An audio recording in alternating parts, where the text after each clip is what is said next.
Hello everyone, my name is Matt Schlitthart, and today I'm going to talk to you about bonsai. There are a few art forms that allow an artist to create a conversation with their medium. In bonsai, it is up to the bonsai artist to develop these conversations in order to have the healthiest possible growth cycle. For the last several years I've been involved in bonsai. I've created numerous plants.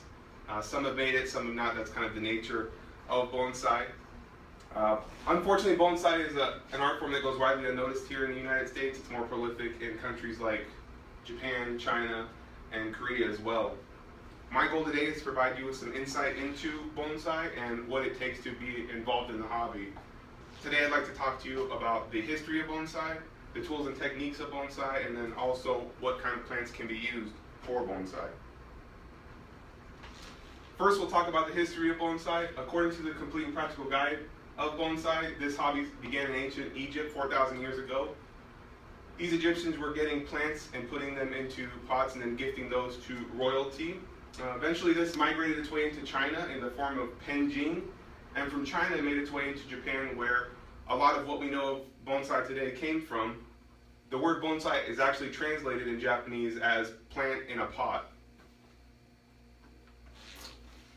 Moving into the tools and techniques needed for bonsai, the most important tool according to the Bonsai Survival Manual is going to be knowledge.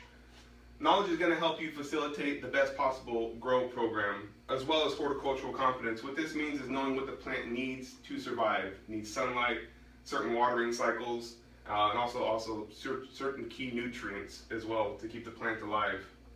These growth patterns will be replicated in a smaller scale, so it's important to know how growth of wild trees is affected in the actual wild setting. So some of these trees will have experienced harsher winters and experience a little bit of a different shape, or maybe stunted growth, or maybe they lost some of the branches or foliage over the years.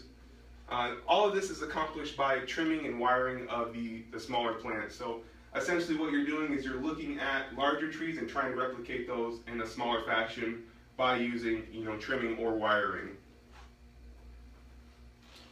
Some of the tools that you'll need are going to be shears, branch cutters, root hooks, and chopsticks. So here what you're seeing is essentially some of the tools that you use for bonsai. Really these things can be picked up at your local hardware store, not these bonsai tools in particular, but shears, branch cutters, things of that sort can all be picked up at your local hardware store.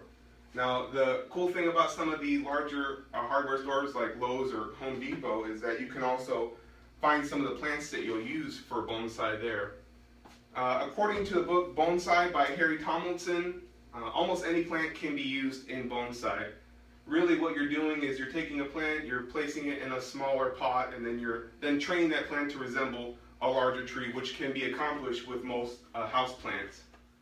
One of the most important things to remember is that you have to pick a species that's best suited for your climate. Here in the desert we're kind of limited to some of the more rugged trees as opposed to some of the more lighthearted trees. So some of the most iconic trees that you see in bonsai are going to be from the conifer families. They're going to be pines and junipers.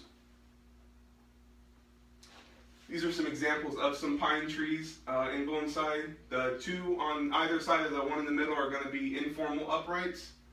The one in the middle is going to be a formal upright tree. So what you're looking at here are trees that are essentially anywhere from 12 inches to about 24 inches there in the middle. And as you can see, the goal of these trees is to replicate what a larger tree would look like in the wild, but in a much smaller fashion.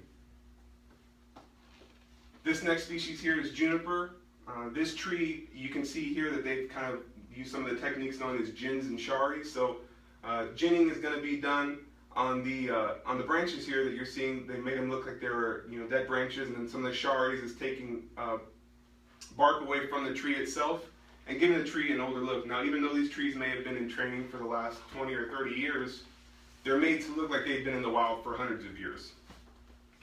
Some of the other plants that you can use for bonsai, there's a maple here, a wisteria there in the middle, and then azalea down there at the end. Now, unfortunately, these two plants don't do wonderful here in Arizona just because of the desert climate.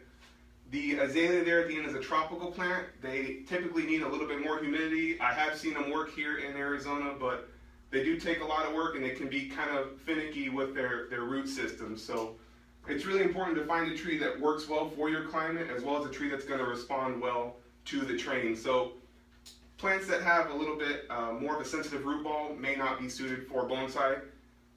Also, plants that maybe need a harsh winter in order to go to some sort of dormancy program aren't going to work here as well, because we don't really experience the snow or the sub-zero temperatures that allow plants to go into dormancy. So today I've talked to you about the history of bonsai, the tools and techniques that you need for bonsai, and any kind of type plants that you can use for bonsai.